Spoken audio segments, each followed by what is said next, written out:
สบายดีทุกคนมื้อนี้ก็จะพาทุกคนไปเลาะเนาะย่างเลาะตามแคมทางที่อยู่ที่ประเทศเวียดนามเนาะก็ที่ว่าผ่านมาเขาก็เคยไปแล้วแต่ว่าบ่เคยถ่ายให้ทุกคนได้เบิ่งเนาะก็นี้ที่ว่าเป็นเส้นทางอยู่ที่ประเทศเวียดนามด้วยทุกคนเด้อมื้อนี้เป็นมื้อวันอาทิตย์เนาะเนื่องในโอกาสพักผ่อนเลยก็เลยว่าพากันออกมาย่างเล่นมาซอกซื้อนั่นซื้อนี้กินเนาะเพื่อเป็นการพักผ่อนหย่อนอารมณ์ก็ที่ว่านอนมา2มื้อเต็มๆแล้วเนาะทุกคนเนาะเป็นมื้อพักมื้อผ่อนบ่ได้ทำได้เงียนกันเลยว่าพากันออกมาเลาะลิ้นมาซื้อนั่นซื้อนี้กินเนาะก็ที่ว่าเปิดหูเปิดตาก็ว่าแม่นตอนนี้เฮาก็ข้ามทางมาเป็นเทียมเฮาแล้วนะทุกคนเนาะก็ที่ว่าข้ามทางก็ส่วนที่ข้ามได้บ่แม่นง่ายก็เป็นตะย่านได้ทุกคนเส้นทางอยู่ที่ประเทศเวียดนามเนาะว่าไปเว้ามากะลิ้นพันกันหลายทุกคน ตอนนี้เอากำมาฮอดปากห้อมแล้วเนาะห้อมนี้มันจะมีประเภทเป็นห้านขายหมักไม้ขายเครื่องอยู่เครื่องกินขายหลายอย่างเนาะทุกคนเนาะนี่อันนี้ก็ที่ว่าทางหน้าเฮานี่ก็จะเป็นห้านขายหมักไม้เด้อทุกคนเด้อส่วนหลายก็จะเป็นขายหมักไม้ขายเครื่องอยู่เครื่องกินขายน้ำปงน้ำปั่นขายอย่างไปเนาะห้า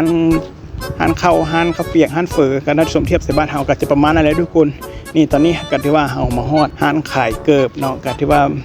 ทีมงานเพิ่นอยากได้เกิบกันเลยว่าพากันมาซอกซื้อเกิบอยู่ห้านขายเกิบนี่อันนี้ก็ที่ว่าเพิ่นก็เลือกไปเลือกมาในทุกคนเนาะก็บัดสุดท้ายก็มาได้เกิบคู่นี้เลยทุกคนราคาอยู่80เพิ่นก็เลยต่อมาก็เลยได้อยู่70,000 ดงเนาะบอกไปเว้ามาก็ออกกีบแล้วนะทุกคนเนาะตอนนี้ก็ได้ว่าหลังจากที่ว่าซื้อเกิบแล้วเฮาก็มาฮอดห้านน้ำปั่นเนาะทุกคนเนาะหลังจากที่ว่ามาฮอดห้านน้ำปั่นแล้วก็พากันแวะซื้อน้ำปั่นนั่งกินน้ำปั่นอยู่แคมทางซิวๆพักผ่อนเนาะทุกคนเนาะก็ได้ว่า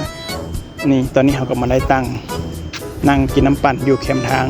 ก็นั่งท่าอยู่ประมาณ10 นาทีนะทุกคนเนาะก็ได้ว่าลูกค้าเพิ่นจะหลายเด้นี่ก็มานั่งท่าเลยทุกคนนี่อันนี้ก็ถือว่าทีมงานเฮาก็นั่งท่าน้ำปั่นได้เลยก็นี่ตอนนี้ก็ถือว่าน้ำปั่น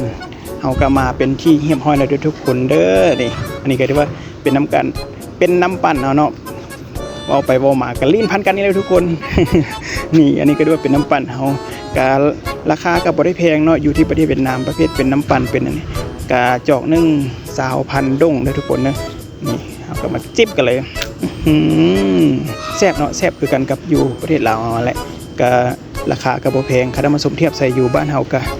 ก็จะแพงกว่าเนาะอยู่บ้านเฮานี่ก็จอกนึงก็25-30,000 กีบเนาะอยู่ประเทศเวียดนามก็เจาะ